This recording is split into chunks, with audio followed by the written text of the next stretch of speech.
Good morning students, कैसे हैं आप लोग। आज इस वीडियो लेक्चर में हम क्लास 12 फिजिक्स का एक बहुत ही बेहतरीन टॉपिक लेके आपके लिए आए हैं, जिसका नाम है इलेक्ट्रिक डायपोल।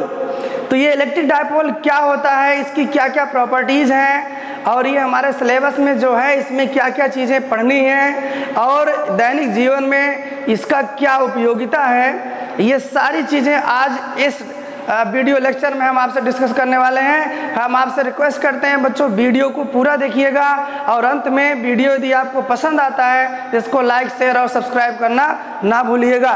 चलिए हम शुरू करते हैं बच्चों। आज का टॉपिक अपना इलेक्ट्रिक डायपोल। तो आप पेन ले लीजिए, कॉपी ले लीजिए और सारी चीज़ों को आप नोट करते चलिए। आप हेडिंग बना लीजिए बच्चों, इलेक्ट्रिक डायपोल। हेडिंग है बच्चों इलेक्ट्रिक डायपोल। ये इलेक्ट्रिक डायपोल क्या होता है, इसको हम कहते हैं बच्चों वैद्युत द्विध्रुव। क्या कहा जाता है? वैद्युत द्विध्रुव, इलेक्ट्रिक डायपोल। चलिए पहले हम आपको बताते हैं बच्चों ये इलेक्ट्रिक डायपोल क्या होता है। तो हम आपको बता दें कि ये यूनिवर्स, ये पूरा ब्रह्मांड बच्चों हर जगह पे इलेक्ट्रिक डायपोल पाया जाता है। अगर हम ये कहें कि पूरा यूनिवर्स इलेक्ट्रिक डायपोल से ही बना है तो ये बच्चों गलत नहीं होगा। अब आप कहोगे सर कहाँ इलेक्ट्रिक डायपोल, हमको तो दिखता ही नहीं है। पहले मैं आपको समझा देता हूँ बच्चों इलेक्ट्रिक डायपोल क्या होता है, उसके बाद आप खुद जान जाओगे कि हमारे आसपास इलेक्ट्रिक डायपोल है कि नहीं है। इलेक्ट्रिक माने क्या होता है बच्चों, देखिए इसका जो हेडिंग है उसके नाम में ही सारी चीज़ें हैं। इलेक्ट्रिक माने होता है वैद्युत, डायपोल माने द्विध्रुव, द्वि माने दो, ध्रुव माने क्या होता है पोल, यानी जिसमें दो पोल हो। किसके द्वारा बने हो वो दोनों पोल? इलेक्ट्रिक यानी चार्ज के द्वारा बने हुए हो। तो बच्चों द्विध्रुव को हम ऐसे डिफाइन करते हैं, यदि हमारे पास दो चार्ज हो, यदि हमारे पास क्या हो, दो चार्ज हो जो परिमाण में बराबर हो लेकिन नेचर में क्या हो बच्चों, अपोजिट हो, और एक दूसरे से एक निश्चित डिस्टेंस पर फिक्स कर दिए गए हो, एक दूसरे से एक निश्चित डिस्टेंस पर फिक्स कर दिए गए हो, तो उसे हम बच्चों इलेक्ट्रिक डायपोल बोलते हैं। तो परिमाण में बराबर होना चाहिए और नेचर में विपरीत होना चाहिए, यानी अगर एक पॉजिटिव आपने लिया तो दूसरा नेगेटिव लीजिएगा, और उन पॉजिटिव और नेगेटिव को क्या करना है, एक सर्टेन डिस्टेंस पर फिक्स कर देना है। तब वो जो सिस्टम बनेगा बच्चों, जो निकाय बनेगा, उसे हम डायपोल के नाम से जानते हैं। तो चलिए अब डायपोल की डेफिनेशन पहले लिख लिया जाए। तो इसकी डेफिनेशन कैसे हो जाएगी, जब या आप ऐसे लिख लीजिए, दो परस्पर परिमाण में बराबर, दो परस्पर परिमाण में बराबर परंतु प्रकृति में विपरीत, परिमाण में बराबर परंतु प्रकृति में विपरीत बिंदु आवेशों को दो परस्पर परिमाण में बराबर परंतु प्रकृति में विपरीत बिंदु आवेशों को परस्पर निकट लाकर के पास ला करके बच्चों, परस्पर निकट लाकर बनाए गए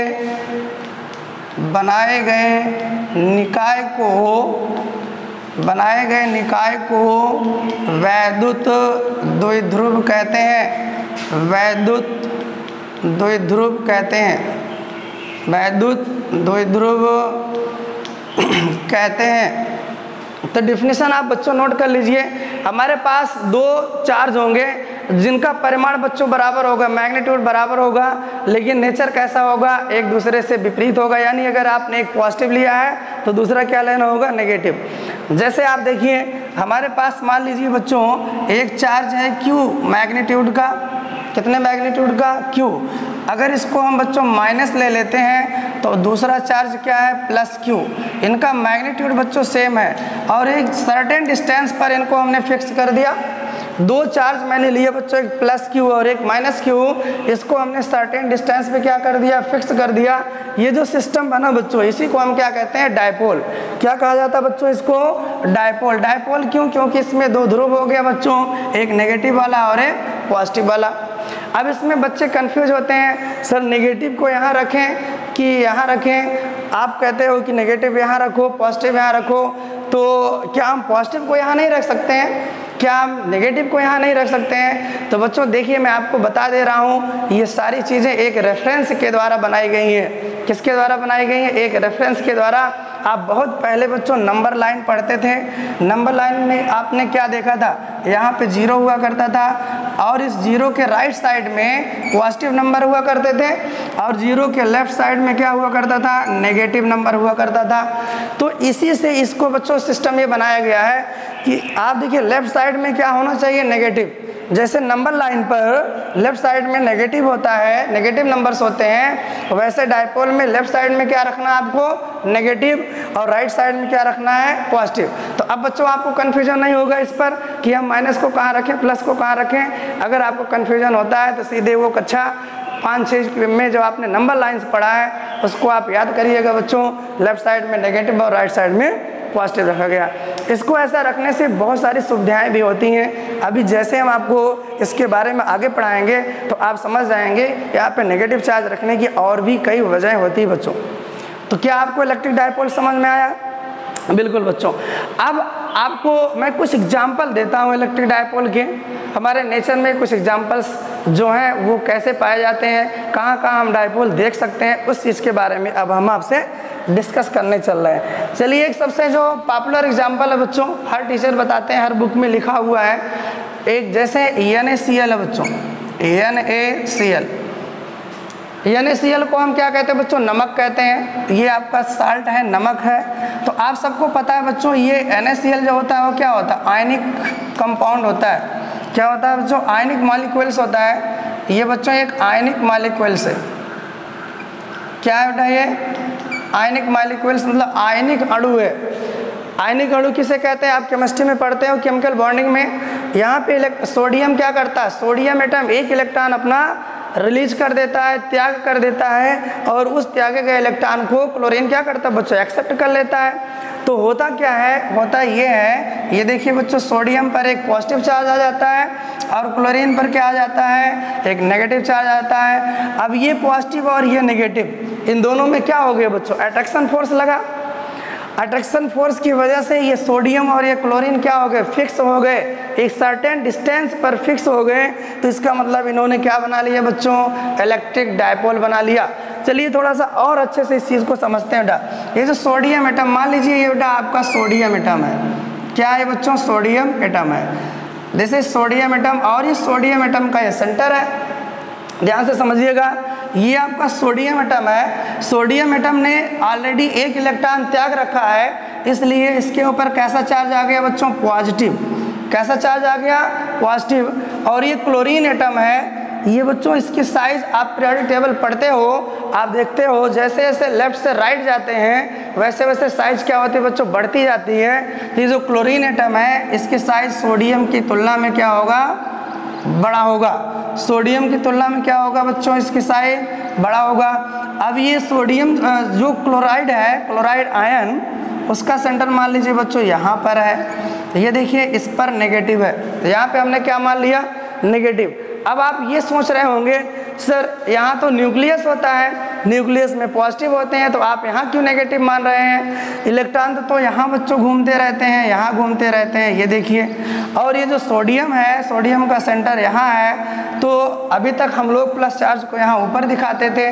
तो बच्चों इसको आप अच्छे से समझिए, हर जगह चीज़ें अलग अलग तरीके से एक्सप्लेन की जाती हैं। आपको पता है बच्चों, ये जो स्फीयर आपको दिख रहा है ये किसका है? क्लोराइड आयन का है। किसका है बच्चों? ये क्लोराइड आयन का है।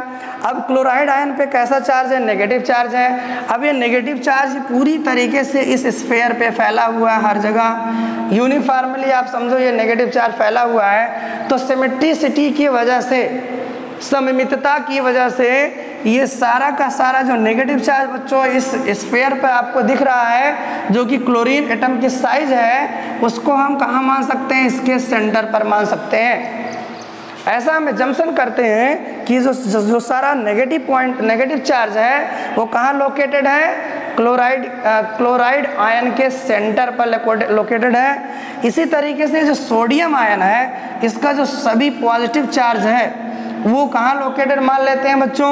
इसके सेंटर पर, तो आप देखिए परिमाण में बराबर लेकिन एक पॉजिटिव और एक नेगेटिव। ये जो चार्ज बच्चों इनमें क्या होगा, अट्रैक्शन फोर्स लगेगा। तो जब अट्रैक्शन फोर्स लगेगा तो ये सोडियम और ये क्लोराइड आयन एक दूसरे के क्या आएंगे, पास आएंगे। क्या ये दोनों सेंटर बच्चों सोडियम और क्लोराइड आयन के, क्या ये सेंटर एक दूसरे पर कोलाइड कर जाएंगे, एक दूसरे के ऊपर आ जाएंगे? तो आंसर है नहीं बच्चों, क्योंकि क्लोराइड आयन की एक फिक्स साइज होती है, सोडियम आयन की भी एक फिक्स साइज होती है। ये प्रबल आकर्षण बल इनमें लगेगा, लेकिन जो ये बाउंड्री है, ये सोडियम आयन की बाउंड्री, ये क्लोराइड आयन की बाउंड्री बच्चों यहीं तक के पास आ सकते हैं, इससे ज़्यादा नज़दीक अब ये नहीं आ सकते हैं। इसका मतलब ये हो गया, अब ये दोनों चार्ज क्या हो गए बच्चों, फिक्स हो गए। अब ये दोनों चार्ज क्या हो गए, फिक्स हो गए। और आप अपनी डिफिनेशन देखिए, जब दो परिमाण में बराबर परंतु प्रकृति में विपरीत आवेश एक दूसरे के परस्पर निकट फिक्स कर दिए गए हो, स्थिर कर दिए गए हो, तो ये जो सिस्टम बनता है बच्चों, this is known as electric dipole. तो क्या है बच्चों, सोडियम क्लोराइड का एग्जाम्पल समझ में आया? यहाँ पे एक बहुत ही इंटरेस्टिंग चीज़ मैंने आपको बताया, ये क्लोराइड आयन का जो नेगेटिव चार्ज है सममितता की वजह से कहाँ मानेंगे, सेंटर पर इसके, और ये सोडियम आयन पे जो पॉजिटिव चार्ज डिस्ट्रीब्यूटेड है इसके ऊपर, उसको सिमेट्रिसिटी की वजह से कहाँ माना जाता है, लोकेटेड इसके सेंटर पर। तो यहाँ पे एक पॉजिटिव और यहाँ पे एक नेगेटिव, तो ये बच्चों ये क्या हो गया, एक डायपोल का एग्जाम्पल हो गया। क्लियर हुई ये बातें बच्चों आपको? चलिए कुछ और एग्जाम्पल हम आपको बताते हैं बच्चों। देखिए जैसे एक दूसरा एग्जाम्पल लेते हैं, वाटर का सूत्र क्या होता है बच्चों, H2O। आप सबको पता है वाटर क्या होता है, H2O होता है। अब अगर वाटर मॉलिक्यूल का स्ट्रक्चर बनाया जाए तो आप देखिए इसका स्ट्रक्चर, ये ऑक्सीजन एटम हो गया, सिंगल बॉन्ड के द्वारा ये हाइड्रोजन इससे जुड़ा है और सिंगल बॉन्ड के द्वारा ये हाइड्रोजन इससे जुड़ा हुआ है। आप सबको पता है कि ऑक्सीजन की इलेक्ट्रॉन नेगेटिविटी बच्चों हाइड्रोजन से बहुत ज़्यादा होती है। ऑक्सीजन की वैद्युत ऋणात्मकता हाइड्रोजन के कंपैरिजन में बहुत ज़्यादा होती है। तो इसका रिजल्ट क्या होता है, यहाँ पे जो कोवैलेंट बॉन्ड बना है, जो सहसंयोजक बंध बना है, साझे का इलेक्ट्रॉन बच्चों बीच में ना होकर के ऑक्सीजन एटम के द्वारा खींच लिया जाता है, जिसके कारण इस ऑक्सीजन पर पार्शियल नेगेटिव चार्ज आता है और हाइड्रोजन पर बच्चों पार्शियल पॉजिटिव चार्ज। तो यहाँ भी इसने खींच लिया ऑक्सीजन ने, यहाँ का भी साझे का इलेक्ट्रॉन इसने अपनी तरफ ज़्यादा खींच लिया, जिसके कारण यहाँ पे दोनों हाइड्रोजन एटम पे क्या आ जाता है बच्चों, पार्शियल पॉजिटिव चार्ज आ जाता है। और इन दोनों का जो रिजल्टेंट होगा, यानी इसका और इसका दोनों का जो प्लस चार्ज जोड़ने पर जो वैल्यू आएगा, उतने के बराबर ऑक्सीजन पे बच्चों क्या आएगा, नेगेटिव चार्ज आ जाता है। अब इसमें कहाँ सर डायपोल दिख रहा है, इसमें तो तीन तीन चार्ज दिख रहे हैं, तो इसमें आप डायपोल का एग्जाम्पल क्यों दे रहे हैं? तो आप समझिए बच्चों, यही तो आपको समझना है। अगर हम एक लाइन ऐसे बच्चों खींच दें तो सममितता की वजह से, सिमेट्रिसिटी के कारण आप कह सकते हो कि ये जो दोनों सेंटर है हाइड्रोजन का पॉजिटिव और इस हाइड्रोजन का पॉजिटिव, वो जस्ट बच्चों इसके बीच में, इन दोनों हाइड्रोजन आयन के बीच में लोकेटेड माना जा सकता है। मतलब ये बच्चों इन दोनों का संयुक्त प्रभाव, कंबाइन इफेक्ट, इस पॉइंट पर हम मान सकते हैं ये दोनों चार्ज मिल करके यहाँ पे पॉजिटिव चार्ज की तरह बिहेव करेंगे। अब आप देखिए ये पॉजिटिव चार्ज, सॉरी यहाँ पे नेगेटिव था, लाइन की वजह से पॉजिटिव दिख रहा है, ये नेगेटिव ऑक्सीजन एटम वाला और ये पॉजिटिव। आप देखिए इनके बीच का बच्चों एक सर्टेन डिस्टेंस फिक्स हो गया, ये डिस्टेंस आप देख रहे हैं ये फिक्स हो गया। तो ये एक डायपोल बना लिया बच्चों, क्या बना लिया, ये एक डायपोल बना लिया। तो अब हम उम्मीद करते हैं आपको डायपोल के कंसेप्ट समझ में आ गए होंगे। तो अभी मैंने शुरू में वीडियो की ये कहा कि यूनिवर्स बच्चों डायपोल से मिलकर के बना है, हर जगह आपको डायपोल दिखेगा। तो चलिए हम आपको बताते हैं हर जगह डायपोल है कि नहीं है। आपको पता है बच्चों यूनिवर्स में कोई भी आप ऑब्जेक्ट, कोई भी बॉडी ले लीजिए, हर बॉडी में क्या है बच्चों, एटम्स हैं, और एटम मिल करके क्या बनाते हैं, मॉलिक्यूल्स बनाते हैं। क्या बनाते हैं, मॉलिक्यूल्स बनाते हैं। ये जो मॉलिक्यूल्स होते हैं बच्चों, यही तो डायपोल होते हैं। जैसे आप देखिए यहाँ पे NaCl का जो एग्जाम्पल हमने लिया, ये NaCl का मॉलिक्यूल है और NaCl में देखिए डायपोल का काम ये कर रहा है बच्चों। उसी तरीके से वाटर आप देख लीजिए, वाटर भी मॉलिक्यूल्स हैं। वाटर भी क्या है, मॉलिक्यूल्स है, ये भी डायपोल का काम कर रहा है। तो अब आपके दिमाग में एक क्वेश्चन उठ रहा होगा, क्या जितने मॉलिक्यूल्स हैं सबके सब बच्चों डायपोल बनाएंगे कि नहीं बनाएंगे? तो ऐसा नहीं है, सबके सब स्वयं डायपोल नहीं होते हैं। तो इसका मतलब कुछ अपने आप नेचर के द्वारा बना दिए गए हैं, चलो भैया ले जाओ तुम्हारे अंदर डायपोल की प्रॉपर्टी डाल दिए हैं। लेकिन कुछ ऐसे भी मॉलिक्यूल्स है बच्चों जिनमें नेचर एंड डायपोल के गुण नहीं डाले हैं, लेकिन फिर भी वो डायपोल की तरह बिहेव करते हैं। कब? जब उनको बच्चों इलेक्ट्रिक फील्ड मिलेगा। कुछ मॉलिक्यूल्स ऐसे होते हैं कि जब उनको एक्सटर्नल इलेक्ट्रिक फील्ड में आप रखोगे तब वो डायपोल की तरह बिहेव करना शुरू कर देते हैं। अभी इसका भी हम एग्जाम्पल बताते हैं। तो इसका मतलब ये हो गया बच्चों कि ये जो मॉलिक्यूल्स होते हैं वो 2 टाइप के होते हैं। कितने टाइप के होते हैं? 2 टाइप के होते हैं। एक वो जिनके पास नेचुरली डायपोल का प्रॉपर्टी पाया जाता है, डायपोल होते हैं, जैसे NaCl हो गया बच्चों, और ये आपका वाटर का मॉलिक्यूल्स हो गया। ये NaCl ही नहीं, जितने भी आयनिक कंपाउंड्स हैं बच्चों, जितने भी आयनिक मॉलिक्यूल्स हैं वो सब के सब इलेक्ट्रिक डायपोल बनाते हैं, वो नेचुरली इलेक्ट्रिक डायपोल होते हैं। जैसे NaCl, KCl हो गया, CaCl2 हो गया, ऐसे बहुत सारे जो मॉलिक्यूल्स हैं बच्चों आयनिक कंपाउंड्स के, वो सब नेचुरली क्या होते हैं? इलेक्ट्रिक डायपोल होते हैं। उसी तरीके से बच्चों कुछ सहसंयोजी यौगिक, यहाँ देखिए ये जो बॉन्ड है बच्चों कैसा बॉन्ड है? Covalent bond. जब 2 एटम के बीच इलेक्ट्रॉनों की साझेदारी के द्वारा बॉन्ड बनता है तो उसे हम क्या कहते हैं बच्चों? कोवैलेंट बॉन्ड, जिसको हम इस लाइन के द्वारा दिखाते हैं। तो कुछ ऐसे सहसंयोजी मॉलिक्यूल्स हैं, कोवैलेंट कंटेनिंग मॉलिक्यूल्स हैं जो नेचुरली क्या होते हैं? डायपोल होते हैं। और भी एग्जाम्पल हम आपको बताते हैं बच्चों, जैसे H2SO4, ये देखिए इसमें आप देखोगे बच्चों सहसंयोजक बॉन्ड पाया जाता है, लेकिन ये नेचुरली क्या है? इलेक्ट्रिक डायपोल है। हाइड्रोजन पे कितने चार्ज बच्चों? 2, और इस सल्फेट आयन पे 2 माइनस, तो हाइड्रोजन पे 2 प्लस और सल्फेट पे 2 माइनस, तो परिमाण में बराबर और नेचर में अपोजिट हो गए, और एक सर्टेन डिस्टेंस पर बच्चों ये फिक्स होते हैं charge. It mean this is also a natural dipole, natural electric dipole. चलिए अभी हम यहाँ आपको बताते हैं कि कुछ ऐसे मॉलिक्यूल्स होते हैं नेचर में जो अपने आप डायपोल नहीं बनाते हैं, लेकिन जब उनको बाह्य इलेक्ट्रिक फील्ड में रखा जाता है तो डायपोल की प्रॉपर्टी उनके अंदर आ जाती है। चलिए जैसे हम एग्जाम्पल लेते हैं बच्चों, एक बहुत ही अच्छा एग्जाम्पल CO2। क्या नाम इसका बच्चों? Carbon dioxide. इसका क्या नाम है? Carbon dioxide. कार्बन डाइऑक्साइड का जरा स्ट्रक्चर आप बनाइए। देखिए बच्चों ये कार्बन है और ये ऑक्सीजन है और ये ऑक्सीजन है। तो कार्बन क्या कर लिया, मान लीजिए इनके साथ बच्चों ये सहसंयोजी बंध बना लिया। ये देखिए अगर हम केमिस्ट्री में देखें तो आप देखते हो बच्चों इनके साथ ये क्या करता है? डबल बॉन्ड बनाता है। ये डबल बॉन्ड बनाता है, 2 इलेक्ट्रॉनों की साझेदारी कार्बन इधर से करता है और 2 इलेक्ट्रॉनों की साझेदारी कार्बन इस ऑक्सीजन मॉलिक्यूल से, इस ऑक्सीजन एटम से करता है। इस तरीके से इसकी भी वैलेंसी 4 पूरा हो गया, 2 इधर से 2 इधर से 4, और इसके पास अपने पहले ही 4 इलेक्ट्रॉन थे तो 8 इलेक्ट्रॉन इसका हो गया। ऑक्सीजन के बायकोस में बच्चों 6 इलेक्ट्रॉन होते तो 2-2 की साझेदारी हुई यहाँ और यहाँ, इसका भी 8 हो गया और इसका भी 8 हो गया।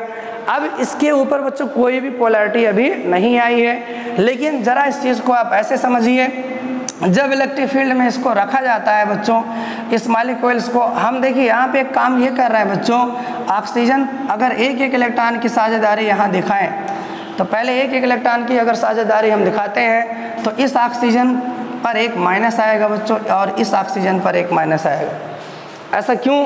हमने क्या किया बच्चों? एक बॉन्ड को तोड़ दिया। क्यों तोड़ा अभी आप समझ जाओगे। अगर हम एक बॉन्ड को इसके तोड़ दें तो ऑक्सीजन की वैलेंसी पूरा करने के लिए इसको एक इलेक्ट्रॉन चाहिए। कैसे? ऑक्सीजन के पास होते कितने हैं? 6, एक की साझेदारी हुई तो 7 हो गया और एक बाहर से इलेक्ट्रॉन आया मान लीजिए कहीं से, वो 8 हो गया। उसी तरीके से इसकी भी कहानी। अब जरा इसकी बात हम सुन लेते हैं। कार्बन के बायकोस में बच्चों 4 इलेक्ट्रॉन, एक इधर से शेयर किया 5 और एक इधर से शेयर किया 6। अब इसके 2 इलेक्ट्रॉन चाहिए। इसका मतलब इसके ऊपर कितने का चार्ज आ गया बच्चों? पॉजिटिव का चार्ज आ गया, 2 पॉजिटिव का चार्ज आ गया। ओके, अब हम क्या करते हैं? इसी मॉलिक्यूल्स को इलेक्ट्रिक फील्ड में रखते हैं। इसी मॉलिक्यूल्स को क्या करते हैं? इलेक्ट्रिक फील्ड में रखते हैं। ध्यान से समझिएगा सारी चीज़ों को बच्चों। अब यहाँ पे ये डायपोल की तरह व्यवहार क्यों नहीं कर रहा, समझिएगा। इसकी जो एक्चुअल स्ट्रक्चर होती है बच्चों, that is given by this structure, ये देखिए। लेकिन हमको ये दिखाना था कि ये डायपोल नहीं है बच्चों, ये नेचुरली डायपोल नहीं है, इसलिए हमने क्या किया, यहाँ पे एक बॉन्ड तोड़ लिया, एक बॉन्ड तोड़ करके इसको माइनस कर दिया, इस पे एक प्लस गया, एक बॉन्ड तोड़ा इसका माइनस और इस पर प्लस आया, तो इसके ऊपर टोटल प्लस कितना हो गया, 2 का, और एक माइनस और एक माइनस है। ये हम आपको डायपोल को समझाने के लिए ऐसा हमने किया। अब जैसे अब आप ध्यान से देखिए, ये दो, एक नेगेटिव यहाँ है बच्चों और एक नेगेटिव यहाँ है। अभी जैसे मैंने यहाँ बताया कि जैसे ये दोनों पॉजिटिव चार्ज दूर दूर थे, तो इनका संयुक्त प्रभाव जस्ट इनके बीच में लाना है बच्चों। तो देखिए इन दोनों प्लस आवेशों का संयुक्त प्रभाव कहाँ आ गया, यहाँ बीच में। तो अब हम कहते हैं कि ये दोनों का जो रिजल्टेंट इफेक्ट है तो यहाँ पे आ गया। अब ये पॉजिटिव है नेगेटिव डायपोल बन गया।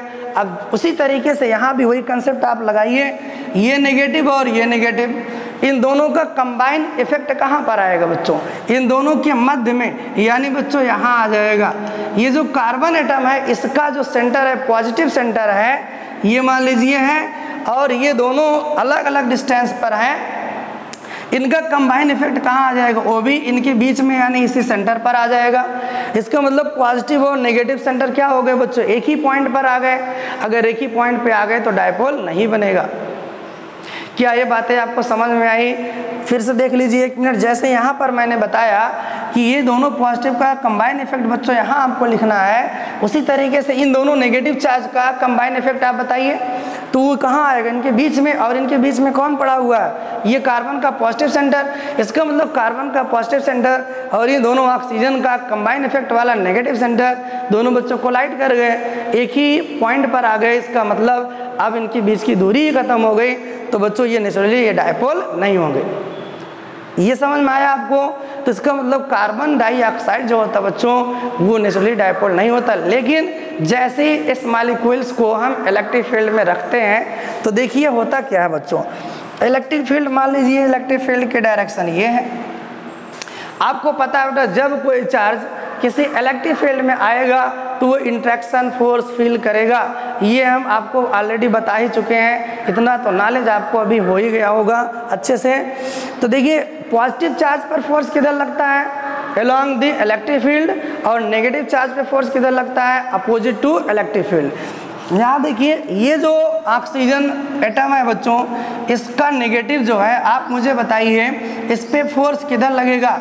जब ये मॉलिक्यूल्स यहाँ आएगा तो अभी इसका सेंटर कहाँ है, यहाँ पर देखिए, अभी इसी के जस्ट नीचे इसका सेंटर बना रहे हैं, नेगेटिव का सेंटर है। और आप ये ध्यान दीजिए बच्चों, ये नेगेटिव का सेंटर है और ये जो कार्बन एटम है ये इसका सेंटर है। क्लियर हो रही बातें? अभी इलेक्ट्रिक फील्ड जब नहीं था तो इसके सेंटर को हमने यहाँ ऐसे इमेजिन कर लिया, अब हमने यहाँ इलेक्ट्रिक फील्ड लगा दिया। अब ये जो नेगेटिव चार्ज है बच्चों उस पर फोर्स किधर लगेगा, इधर लगेगा कि इधर लगेगा। अभी अभी मैंने बताया नेगेटिव चार्ज पे जो फोर्स होता है बच्चों अपोजिट टू इलेक्ट्रिक फील्ड लगता है। ये अगर नेगेटिव सेंटर है तो इस पे फोर्स किधर लगेगा, इस साइड में लगेगा। देखिए बच्चों इधर लगेगा, जिसकी वजह से ये सेंटर अपने स्थान से थोड़ा सा बच्चों शिफ्ट हो जाएगा यहाँ। ये देखिए ये सेंटर इसका यहाँ चला है नेगेटिव वाला, और ये वाला जो नेगेटिव है इस पे फोर्स किधर लगेगा, इस पर भी बच्चों इधर लगेगा। तो ये भी क्या होगा, शिफ्ट होगा। ये जब शिफ्ट होगा तो थोड़ा सा ये देखिए अब यहाँ आ गया बच्चों, दिस इज न्यू सेंटर। और ये जो पॉजिटिव वाला सेंटर यहाँ था उस पर फोर्स किधर लगेगा, उस पर फोर्स बच्चों उधर लगेगा, अलोंग टू इलेक्ट्रिक फील्ड। देखो वैद्युत बल रेखा या वैद्युत क्षेत्र की दिशा में बल लगेगा। तो ये क्या होगा बच्चों, ये सेंटर इसका इधर शिफ्ट हो जाएगा। अब हम क्या करते हैं बच्चों, आप देखिए ये जो CO2 का मॉलिक्यूल था बच्चों, इसका पॉजिटिव सेंटर इधर शिफ्ट हुआ और नेगेटिव सेंटर इधर शिफ्ट हुआ। तो ये पॉजिटिव और नेगेटिव सेंटर में बच्चों क्या आ गया, डिस्टेंस क्रिएट हो गई। अब आप ध्यान से समझिए, अब अगर हम सिमेट्रिसिटी का रूल लगाएं, सममितता का नियम यहाँ पे अप्लाई करें बच्चों, ये नेगेटिव सेंटर और ये नेगेटिव सेंटर, इसका जो बीच का पॉइंट होगा, मध्य का बिंदु होगा बेटा, वो कहाँ होगा, वो यहाँ कहीं होगा। आप देख लीजिए अगर इसका मिड पॉइंट लेंगे तो यहाँ कहीं होगा, इसका सेंटर लाई करेगा बच्चों इस पॉइंट पर। ये देखो ये इस ऑक्सीजन एटम का सेंटर इस ऑक्सीजन एटम का सेंटर बच्चों थोड़ा थोड़ा इधर शिफ्ट हुआ है। अब इसका अगर मिड पॉइंट लिया जाएगा तो कहाँ आएगा, यहाँ लाई कर जाएगा। अब इसका कंबाइन इफेक्ट हमको यहाँ दिखेगा और ये कार्बन का जो पॉजिटिव सेंटर था वो इधर शिफ्ट हो गया है। तो ये देखिए ये पॉजिटिव का हो गया। अब केवल आप इतनी पिक्चर देखो बच्चों, ये इतना देखो, ये नेगेटिव चार्ज और ये क्या है पॉजिटिव चार्ज। अब इनके बीच में क्या हो गया, गैप क्रिएट हो गया। अब ये बच्चों क्या बना लिया, एक डायपोल बना लिया। तो ये बातें आपको समझ में आई बच्चों। चलिए आप देख लीजिए, फिर से मैं बता दे रहा हूँ, ये जो CO2 का मॉलिक्यूल्स है इलेक्ट्रिक फील्ड में जब आप रखेंगे तो इस तरीके से जो पॉजिटिव और नेगेटिव सेंटर है उनके बीच एक डिस्टेंस मेंटेन हो जाती है। अब इसलिए ये हमारी डिफिनीशन को बच्चों पूरी कर रही है ये कंडीशन, इसलिए CO2 क्या हो गया बच्चों, इलेक्ट्रिक डायपोल हो गया। तो इस चीज़ को आप याद कर लीजिए बच्चों। कुछ मॉलिक्यूल्स ऐसे होते हैं जो नेचुरली इलेक्ट्रिक डायपोल नहीं होते हैं, लेकिन जब उन्हें इलेक्ट्रिक फील्ड में रखा जाता है तो क्या होता है बच्चों, वो उनके जो सेंटर होते हैं वो डिस्प्लेस हो जाते हैं और वो इलेक्ट्रिक डायपोल बना लेते हैं। तो यहाँ तक बातें क्लियर हुई। अब आप इसको नोट कर लीजिए। सॉरी, इसको बच्चों या तो आप स्क्रीनशॉट ले लीजिए या तो इसको आप नोट कर लीजिए।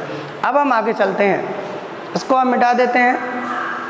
ओके, तो अभी हम लोगों ने देखा बच्चों ये डायपोल क्या होता है। डाई माने दो होता है, पोल माने बच्चों ध्रुव होते हैं। जब हम दो आवेश जिनका परिमाण बराबर है और दिशा उनकी क्या है बच्चों, और नेचर उनका क्या है, अपोजिट है, यानी कि एक पॉजिटिव चार्ज है और दूसरा नेगेटिव चार्ज है। जब इन दोनों आवेशों को परस्पर एक दूसरे के पास ला करके फिक्स कर देंगे तो ये जो सिस्टम बनता है उसी को हम क्या कहते हैं बच्चों, इलेक्ट्रिक डायपोल कहते हैं। आई होप आपको अच्छे से ये टॉपिक समझ में आया होगा।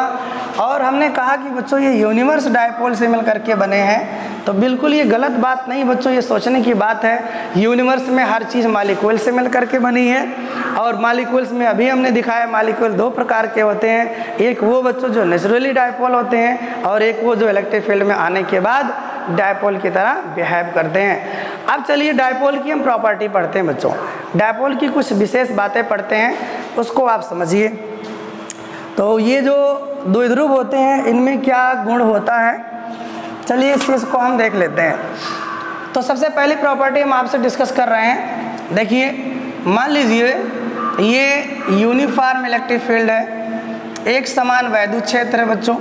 क्या है ये, एक समान वैद्युत क्षेत्र। ये आपका एक समान वैद्युत क्षेत्र कैसे बनाया जाता है पेपर पर, समांतर रेखाओं के द्वारा बच्चों। अगर दो रेखाओं के बीच का गैप, किन्हीं दो रेखाओं के बीच का गैप अगर सेम है तो ये एक समान वैद्युत क्षेत्र को व्यक्त करते हैं, यूनिफॉर्म इलेक्ट्रिक फील्ड को शो करते हैं। तो यहाँ मैं लिख दे रहा हूँ यूनिफॉर्म इलेक्ट्रिक फील्ड। क्या है ये बच्चों, यूनिफॉर्म इलेक्ट्रिक फील्ड। ये वेक्टर ई है। आप इसकी डायरेक्शन क्या है, जो एरो आप देख रहे हैं ये इलेक्ट्रिक फील्ड की डायरेक्शन है। अब हमने क्या किया, इसी में बच्चों किसी एक डायपोल को ला के रखा। जैसे मान लीजिए ये एक डायपोल है और ये इलेक्ट्रिक फील्ड इधर से इधर चल रही है, तो हमने क्या किया, इसमें ला करके ऐसे इस इलेक्ट्रिक फील्ड के साथ किसी एंगल पर इसको हमने रख दिया। तो होगा क्या बच्चों, ये मान लीजिए इलेक्ट्रिक डायपोल है, ये देखिए ये आपका एक इलेक्ट्रिक डायपोल है। ये बच्चों माइनस क्यू मान लेते हैं और ये क्या मान लेते हैं, प्लस क्यू। अब आप हमको बताइए ये डायपोल जब इस इलेक्ट्रिक फील्ड में आएगा तो ये फोर्स एक्सपीरियंस करेगा कि नहीं,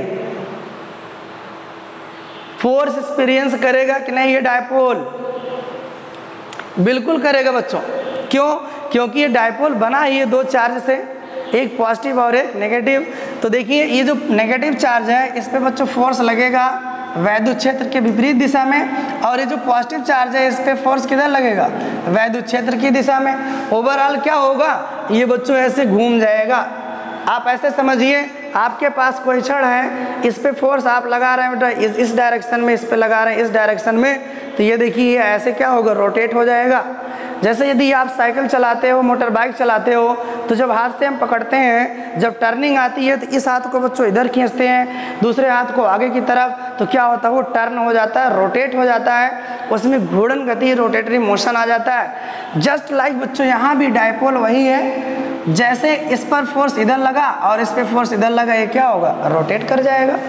तो अब हमने ये देखा कि जब किसी डायपोल को किसी इलेक्ट्रिक फील्ड में रखते हैं तो वो क्या होता है बच्चों, वो घूम जाता है, उसमें रोटेशन की प्रॉपर्टी आ जाती है, वो घूर्णन गति करना शुरू कर देता है और ये क्या होगा, ये घूम करके इस पोजीशन में आने का प्रयास करेगा, इक्विलिब्रियम पोजीशन में आने का प्रयास करेगा, जब इस पे नेट फोर्स क्या हो जाए बच्चों, 0 हो जाए। तो आपको पता है जब किसी बॉडी पर परिमाण में बराबर परंतु दिशा में विपरीत फोर्स काम करते हैं और उनकी क्रिया रेखाएं भी क्या होती है बच्चों, अलग अलग होती हैं, तो ऐसे फोर्स को, ऐसे बलों को हम कहते हैं बल युग्म। क्या कहते हैं बच्चों, बल युग्म कहते हैं। आपको याद आ रही बातें, परिमाण में बराबर, दिशा में विपरीत और जिनकी क्रिया रेखाएं अलग अलग हों, ऐसे कपल ऑफ फोर्स को क्या कहते हैं, बल युग्म कहते हैं। ऐसे बल के जोड़े को हम बच्चों बल युग्म कहते हैं। अब ये बल युग्म क्या कर रहा है, ये दो बल जो काम कर रहे हैं इसको घुमा दे रहा है और इस घूमने की प्रॉपर्टी को हमने ऑलरेडी कक्षा 11th में पढ़ रखा है बच्चों, उसको हम कहते हैं मोमेंट। क्या कहते हैं, मोमेंट। तो कुछ बच्चों को तो भूल गई होगी ये बातें, देखिए मैं लिख दे रहा हूँ बच्चों, मोमेंट, इसको हिंदी में कहते हैं आघूर्ण। क्या कहते हैं बच्चों, आघूर्ण। अगर कोई बच्चों फोर्स हो या कोई भी चीज़ हो जो किसी बॉडी को घुमा रहा हो तो उस घूमने की प्रॉपर्टी को हम क्या कहते हैं, मोमेंट कहते हैं। याद कर लीजिए बच्चों एक एक टर्मिनोलॉजी फिजिक्स की, जब आपके दिमाग में सेट रहेगी तो चीज़ों को समझने में आपको प्रॉब्लम नहीं होगी।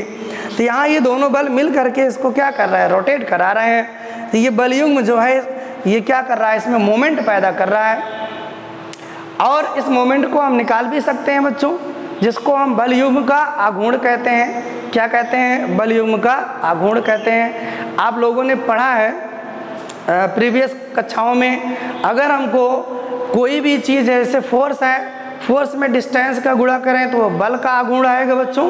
ध्यान दीजिएगा, बहुत ही इंपॉर्टेंट चीज़ बताने चल रहा हूँ। अभी जो ये डायपोल की प्रॉपर्टी मैं बताने चल रहा हूँ बहुत ही इंपॉर्टेंट, ध्यान से सुनिए इस चीज़ को, तभी बच्चों आपको समझ में आएगा। जैसे फोर्स है, फोर्स का किसी सर्टेन डिस्टेंस से अगर मल्टीप्लाई कर दें तो बल का आघूर्ण हो जाता है बच्चों, मोमेंट ऑफ फोर्स। कोई मास है और उस मास का किसी सर्टेन डिस्टेंस से अगर हम मल्टीप्लाई करते हैं तो वो मास इंटू डिस्टेंस, वो मास का मोमेंट हो जाता है। बात समझ में आ रही है। उसी तरीके से बच्चों यहाँ पर ये जो इलेक्ट्रिक डायपोल है, अगर एक सर्टेन डिस्टेंस ले करके चार्ज का मल्टीप्लाई कर दे, इसमें कौन सा गुण है बच्चों, ये चार्ज से ही तो बना है। अगर उस चार्ज को एक सर्टेन डिस्टेंस से मल्टीप्लाई कर दें तो ये बच्चों डायपोल का मोमेंट बन जाएगा। किसका मोमेंट बन जाएगा बच्चों, डायपोल का मोमेंट बन जाएगा। तो डिस्टेंस को लेकर के जिस प्रॉपर्टी में, जिस फिजिकल क्वांटिटी में हम मल्टीप्लाई करते हैं बच्चों को, उसी का क्या बन जाता है, मोमेंट बन जाता है। तो अब आपको समझ में आ गया होगा कि हम पढ़ने वाले हैं बच्चों डायपोल मोमेंट। क्या पढ़ने वाले हैं, डायपोल मोमेंट। तो आप हेडिंग लिख लीजिए बच्चों, द्विध्रुव आघूर्ण। ये एक प्रॉपर्टी है बच्चों द्विध्रुव की, डायपोल की, द्विध्रुव आघूर्ण या वैद्युत द्विध्रुव आघूर्ण बच्चों, इसको क्या कहते हैं, डायपोल मोमेंट। क्या कहेंगे स्टूडेंट्स, डायपोल मोमेंट। ये देखिए आपका बच्चों डायपोल मोमेंट हो गया। ओके, अब ये आपका क्या हो गया, डायपोल मोमेंट्स। डायपोल मोमेंट्स अब हमको कैलकुलेट करना है बच्चों। क्या करना है, इसको कैलकुलेट करना है। अब आप यहाँ पे समझिए कि जैसे मान लीजिए ये बच्चों एक इलेक्ट्रिक फील्ड है, इस कंसेप्ट को हम आपको समझाते हैं, आप ध्यान से समझिएगा। ये यूनिफॉर्म इलेक्ट्रिक फील्ड है। अब इसी में हमने डायपोल को कुछ ऐसे रखा हुआ है, इस तरीके से मान लीजिए रखा हुआ है बच्चों डायपोल। यहाँ पे मान लेते हैं this is negative minus Q और यहाँ पे क्या मान लेते हैं बच्चों, प्लस क्यू। समझिएगा डायपोल मोमेंट का मतलब मैं आपको बताने चल रहा हूँ बेटा। ये देखिए माइनस क्यू और ये क्या है, प्लस क्यू। आपको पता है इलेक्ट्रिक फील्ड इस पर फोर्स किधर लगाएगी, इस डायरेक्शन में, और जो फोर्स की वैल्यू होता है वो क्यू इंटू ई होगा, charge multiplied by intensity of electric field. और इस पर जो फोर्स लगेगा वो किस डायरेक्शन में लगेगा, अलोंग द इलेक्ट्रिक फील्ड। कितना होगा, क्यू इंटू ई।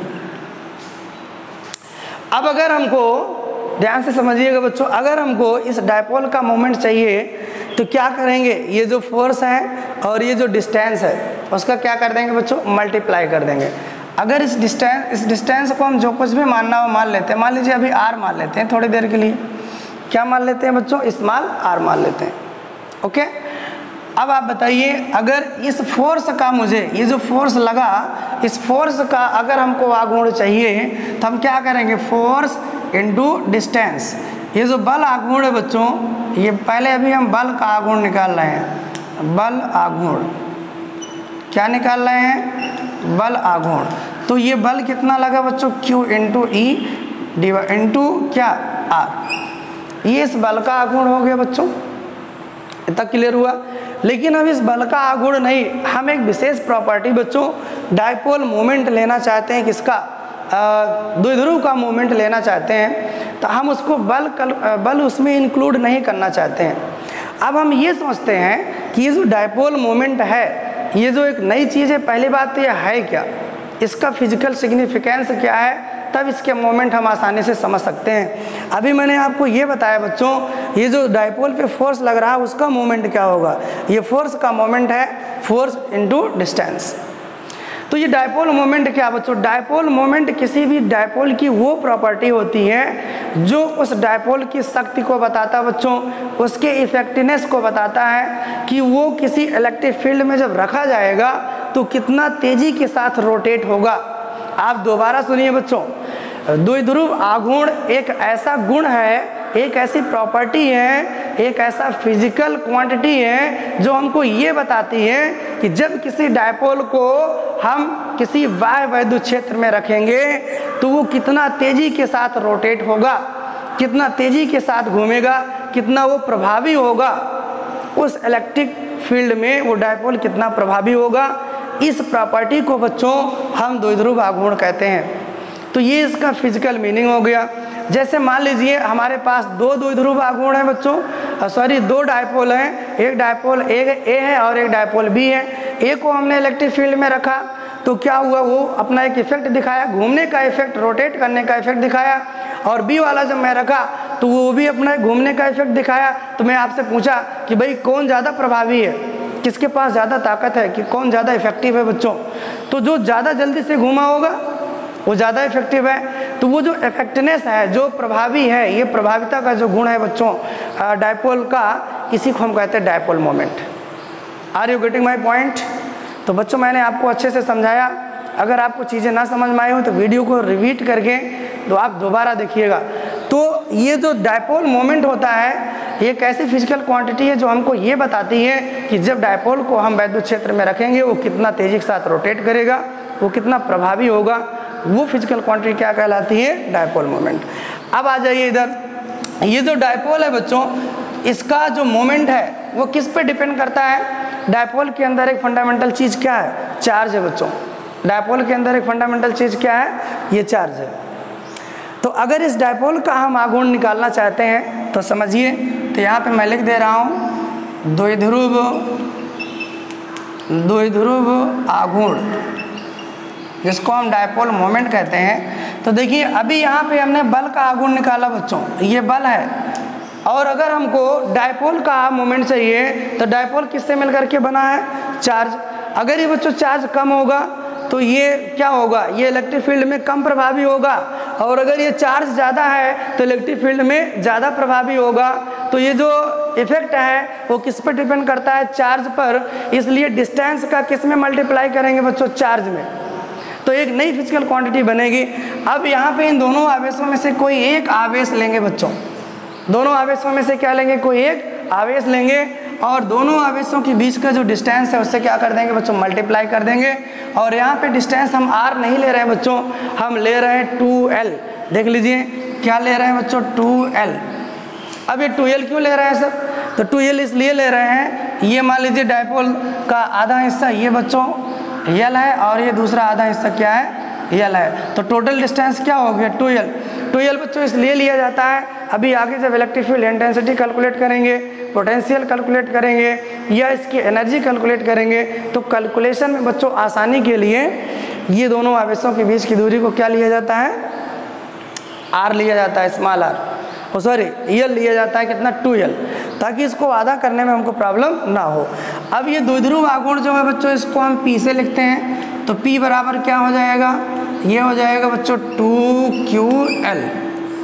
ये आपको समझ में आ गया होगा बच्चों। जैसे बल का आघूर्ण ले रहे थे तो बल गुणे डिस्टेंस, वैसे अगर हम डायपोल का आघूर्ण लेंगे, डायपोल का मोमेंट लेंगे, तो डायपोल किस पर डिपेंड करता है बच्चों, चार्ज पर, चार्ज इनटू दोनों चार्ज के बीच का डिस्टेंस। ये हो गया डायपोल मोमेंट। आपको समझ में आया बच्चों ये डायपोल मोमेंट क्या है। अब और आगे देखिए इस डायपोल मोमेंट के बारे में, और ये क्या है, इसका यूनिट क्या है, ये वेक्टर है कि स्केलर है, और भी इसमें जो चीज़ें हैं उसको हम आपको आगे बताते हैं। तो इसका बच्चों आप स्क्रीनशॉट ले लीजिए, या आप इसको जो है नोट कर लीजिए पॉज करके वीडियो। चलिए अब इसको हम हटा दें, नोट कर लिया आपने, ओके। अब ये जो डायपोल मोमेंट आया तो हमने आपको क्या बताया, डायपोल मोमेंट बच्चों क्या होता है, डायपोल का एक प्रॉपर्टी है जो हमको ये बताती है कि ये डायपोल कितना प्रभावी है, ये डायपोल बच्चों कितना प्रभावी है। तो कोई भी डायपोल कितना अच्छा है, कैसे इसको समझेंगे, जब उसको हम इलेक्ट्रिक फील्ड में रखेंगे तो जो डायपोल जितना तेज़ी के साथ रोटेट करेगा उसको हम कहेंगे बच्चों उसका डायपोल मोमेंट उतना ही ज़्यादा है। और डायपोल मोमेंट किस बात पे डिपेंड करता है, आप देख लीजिए। अभी हमने बताया कि जो P होता है बच्चों that is given by charge into distance between both charge. यहाँ पे मैं लिख दे रहा हूँ आवेश, ऐसे लिख दे रहा हूँ आवेश गुणे दोनों आवेशों, आवेश गुणे दोनों आवेशों के बीच की दूरी, ये होता है बच्चों डायपोल मोमेंट। अब डायपोल मोमेंट बच्चों एक वेक्टर क्वांटिटी है। कैसी क्वांटिटी है, वेक्टर क्वांटिटी है। जी हाँ, इसमें डायरेक्शन भी होता है और मैग्नीट्यूड भी होता है। तो देखिए इसका मतलब क्या होता है, जैसे ये आपका बच्चों क्या है डायपोल, अभी मैंने बताया आपको क्या रखना है, -q यहाँ रखना है और +q कहाँ रखना बच्चों, यहाँ, और इसके बीच की डिस्टेंस को हम क्या मानते हैं 2l। तो l यहाँ तक मान लिया गया और l यहाँ तक मान लिया गया, ओके। अब ये जो मोमेंट आया, ये जो डायपोल बना, इसका जो मोमेंट आया वो बच्चों वेक्टर क्वांटिटी है, वेक्टर क्वांटिटी के रूप में डिफाइन की गई है। अब उसकी डायरेक्शन क्या होगी, उसकी क्या बच्चों डायरेक्शन क्या होगी, तो समझिए ये जो डायपोल मोमेंट है उसको बच्चों हम वेक्टर P से लिखते हैं। किससे लिखते हैं बच्चों, वेक्टर P से डिनोट किया जाता है। इसकी डायरेक्शन कैसे ली जाती है, माइनस से प्लस की तरफ। कैसे डिफाइन किए गए इसके डायरेक्शन बच्चों, माइनस से प्लस की तरफ। ये माइनस जो चार्ज है वो +q चार्ज है, दोनों रेखा को मिला, दोनों पॉइंट को मिलाने वाली रेखा के अनुदिश ये डायपोल मोमेंट की डायरेक्शन होती है। लेकिन कहाँ से कहाँ, माइनस से प्लस। अब ऐसा क्यों, प्लस से माइनस क्यों नहीं, तो बच्चों ये सारी चीज़ें डिफाइन की गई हैं। आप जैसे किसी नंबर सिस्टम पर जब आप चलते हो तो सबसे पहले आपको क्या मिलती हैं, नेगेटिव नंबर्स मिलती हैं, और फिर आपको क्या मिलता है बच्चों, पॉजिटिव नंबर्स मिलती हैं। तो हम कैसे चलते हैं, नेगेटिव से पॉजिटिव की तरफ चलते हैं, ये एक रेफरेंस बना दिया गया है। इसी तरीके से डायपोल मोमेंट की जो डेफिनेशन बच्चों बनाई गई, सॉरी जो डायरेक्शन निर्धारित की गई है वो नेगेटिव से पॉजिटिव की तरफ निर्धारित की गई है। तो चलिए अब इसको हम लिख दे रहे हैं। परिमाण बच्चों हम वेक्टर P बराबर हो जाएगा 2ql। ये हो गया डायपोल मोमेंट का फाइनल फार्मूला। इसकी दिशा क्या होगी, दिशा ये होगी बच्चों, दोनों आवेशों को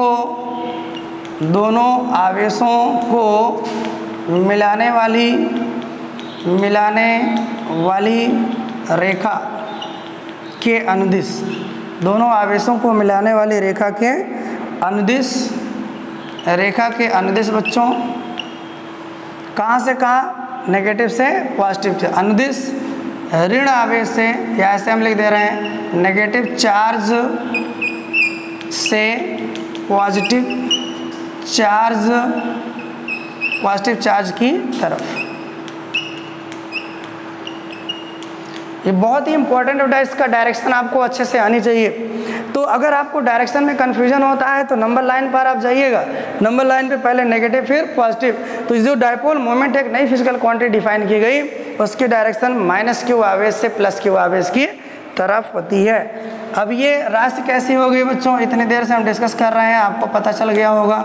ये जो डायपोल मोमेंट है वो सदिश राशि है। एग्जाम में कई बार बच्चों पूछा गया है कि डायपोल मोमेंट कैसी राशि है, तो ये कैसी राशि बच्चों, सदिश राशि है। अगर इसकी बीमा की बात कर लिया जाए, पहले मात्रक देख लिया जाए बच्चों, इसका मात्रक क्या होगा। तो आप देखिए 2 का कोई मात्रक है नहीं तो संख्या है। आवेश का मात्रक क्या होता है, कूलाम, और रियल क्या बच्चों, लेंथ है, लंबाई है, जिसका मात्रक क्या होगा, मीटर। तो डायपोल मोमेंट का जो मात्रक हो गया वो क्या हो जाएगा, कूलाम इंटू मीटर। इसका मात्रक क्या हो गया बच्चों, कूलाम इंटू मीटर। अगर इसके डायमेंशन की हम बात करें, बीमा पी की जो बीमा है बच्चों वो क्या होगा, कूलाम क्या होता है आप जानते हो, क्यू बराबर क्या होता है 80। यहाँ देख लीजिए, आप जानते हो चार्ज बराबर क्या होता है, धारा गुणे समय, धारा गुणे समय। तो ये Q बराबर क्या, धारा का मात्रक क्या हो, Q का मात्रक जो हो जाएगा बच्चों वो क्या हो जाएगा, इसलिए Q का मात्रक, धारा का मात्रक क्या होता है बच्चों, एम्पियर, और समय का मात्रक क्या होता है, सेकंड। सेकंड को T से लिखते हैं, इसको A से लिखते हैं। तो यहाँ कूलाम, ये जो कूलाम है बच्चों Q की बीमा क्या हो गया, A इंटू टी। तो ये देखिए आपका यहाँ हो गया 80, और मीटर को क्या सिंबल देते हैं, L। तो ये आपका हो गया बच्चों डायपोल मोमेंट की बीमा। तो इस तरीके से बच्चों जो डायपोल हमने एक डिफाइन किया, डायपोल मोमेंट उसकी क्या एक प्रॉपर्टी है जो हमको ये बताती है वो कितना इफेक्टिव है किसी एक्सटर्नल इलेक्ट्रिक फील्ड में। और इसको कैसे हमने डिफाइन किया, दोनों आवेशों में से कोई एक चार्ज और दोनों आवेशों के बीच की डिस्टेंस। तो इतना आपको बच्चों समझ में आया अच्छे से, आप नोट कर लीजिए इसको भी। चले अब आगे हम, तो अब जो है ये हो गया डायपोल मोमेंट के बारे में, और डायपोल क्या होता है, डायपोल कहाँ कहाँ पाया जाता है बच्चों, ये सारी चीज़ें हमने आपसे डिस्कस किया। अब आगे हमको पढ़ना है इस डायपोल मोमेंट के कारण electric field intensity, dipole moment के कारण इलेक्ट्रिक फील्ड इंटेंसिटी। अब ये जो डायपोल आपने देखा, डायपोल मोमेंट नहीं, डायपोल के कारण, ये जो डायपोल आपने यहाँ पे डिफाइन किया उसकी वजह से इलेक्ट्रिक फील्ड बनेगी कि नहीं बनेगी, पहले ये आप सोचिए। तो बिल्कुल बनेगा बच्चों इलेक्ट्रिक फील्ड, क्योंकि डायपोल में क्या है, चार्ज है, एक पॉजिटिव चार्ज और एक नेगेटिव चार्ज है। तो ये पॉजिटिव और नेगेटिव दोनों पॉइंट चार्ज है, इसको जहाँ भी हम रखेंगे वो क्या बना लेगा, अपना इलेक्ट्रिक फील्ड बना लेगा। अब उसी इलेक्ट्रिक फील्ड को बच्चों हमको कैलकुलेट करना है। तो ये जो डायपोल हमने डिफाइन किया, इसकी वजह से बच्चों जो वैद्युत क्षेत्र की तीव्रता होती है उसको हम डिफाइन करने के लिए कुछ सर्टेन रेफरेंस बनाते हैं कि कहाँ कहाँ पर वो हमको इंटेंसिटी ज्ञात करना है। तो चलिए हम आपको बता देते हैं बच्चों। जैसे ये मान लीजिए एक डायपोल हो गया, तो लेफ्ट साइड में क्या रहेगा, -Q, राइट साइड में क्या रहेगा बच्चों, +Q। ओके, अब देखिए एक है अच्छी स्थिति बच्चों, सबसे पहला क्या हम निकालेंगे, अच्छी स्थिति, ये एक्सियल पोजीशन कहलाती है। ये एक्सियल पोजीशन क्या होती है, दोनों आवेशों को मिलाने वाली रेखा के अनुदिश, चाहे आप बच्चों इधर जाइए चाहे इधर जाइए, तो डायपोल में दोनों आवेशों को मिलाने वाली रेखा के अलॉन्ग जो लाइन खींची जाती है बच्चों, उसी को हम कहते हैं एक्सिस कहते हैं, अक्ष कहते हैं। ये क्या हो गया, डायपोल की अक्ष हो गया। तो हम एक बार बच्चों यहाँ पे कैलकुलेट करेंगे, यहाँ पे कोई भी पॉइंट होगा जहाँ पे हम इस डायपोल की वजह से इलेक्ट्रिक फील्ड की इंटेंसिटी कैलकुलेट करेंगे। ये पहला काम है। दूसरा काम क्या है बच्चों, दूसरा है निरक्षीय स्थिति। तो यहाँ पे मैं नाम लिख दे रहा हूँ, पहला है बच्चों अच्छी स्थिति, पहला क्या है, अच्छी स्थिति।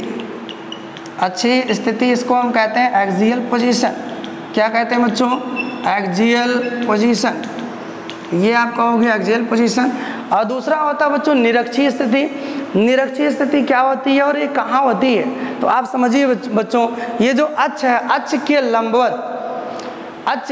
लंबवत और द्विध्रुव के जस्ट बीच से होकर गुजरने वाली रेखा निरक्ष कहलाती है, इक्वेटोरियल कहलाती है। ये बच्चों डायपोल की एक्सिस हो गई और ये डायपोल का मिड पॉइंट हो गया। यहाँ से जो रेखा पास हो रही है, इस रेखा को हम कहते हैं निरक्ष, इक्वेटोरियल कहते हैं। तो इस रेखा पर कोई पॉइंट होगा बच्चों, यहाँ पे हमको इलेक्ट्रिक फील्ड इंटेंसिटी कैलकुलेट करना है। तो ये हो गया आपका दूसरा पॉइंट बच्चों निरक्षीय स्थिति में। क्या हो गया ये बच्चों, निरक्षीय स्थिति में इसको हम क्या कहते हैं, इक्वेटोरियल पोजीशन। क्या नाम है इसका बच्चों, इक्वेटोरियल पोजीशन। और तीसरा एक पॉइंट है बच्चों जो जिसको हम जनरल पॉइंट कहते हैं या जनरल पोजीशन कहते हैं, यानी कि ना हम एक्सिस पे रहेंगे और ना ही हम इक्वेटोरियल पे रहेंगे। ये पॉइंट जो हमारा होगा कहीं भी होगा। जनरल पॉइंट का मतलब बच्चों एक ऐसा पॉइंट जो हर जगह वैलिड हो, एक ऐसा फार्मूला, एक ऐसा सूत्र हमको चाहिए जो हर जगह वैलिड हो, एक्सिस पर भी, इक्वेटोरियल पर भी, या इवन आप जहाँ चाहो वहाँ डायपोल के अराउंड कहीं भी आप उस फार्मूले को लगा सकते हो। तो उसको मान लीजिए पॉइंट यहाँ पर है बच्चों, तो यहाँ पर भी हमको इलेक्ट्रिक फील्ड इंटेंसिटी डायपोल की वजह से निकालना है। तो तीसरा जो पॉइंट होगा बच्चों वो होगा सामान्य बिंदु, कोई भी सामान्य स्थिति बच्चों। तो इसको हम कहते हैं जनरल पोजीशन। क्या नाम दिया जाता है? General position. ओके बच्चों, तो अब हम लोगों का अगला काम क्या होगा? ये जो इलेक्ट्रिक डायपोल हम लोगों ने पढ़ा उसके कारण इलेक्ट्रिक फील्ड इंटेंसिटी कैलकुलेट करेंगे बच्चों, जिसमें 3 कंडीशन पर इलेक्ट्रिक फील्ड कैलकुलेट करना। पहला एक्सियल, दूसरा इक्वेटोरियल और तीसरा बच्चों जनरल पोजीशन। तो अब इस वीडियो में हम आपको बच्चों इतना ही बताएंगे। अगर ये सारी चीज़ें भी कराने लगेंगे तो वीडियो बहुत लंबा बन जाएगा। तो अब हम आपसे ये कहेंगे, अगर आपको बच्चों वीडियो पसंद आया हो तो ज़्यादा से ज़्यादा बच्चों को आप शेयर करिए ताकि इस वीडियो का ज़्यादा से ज़्यादा स्टूडेंट लाभ ले सकें। अगर आपको कोई बच्चों प्रॉब्लम हुई हो तो आप रिपीट करके देखिएगा। उसके बाद भी यदि आपके डाउट बचते हैं तो आप प्लीज़ कमेंट करिएगा, हम आपके डाउट को ज़रूर लेंगे। Okay, thank you for watching this video.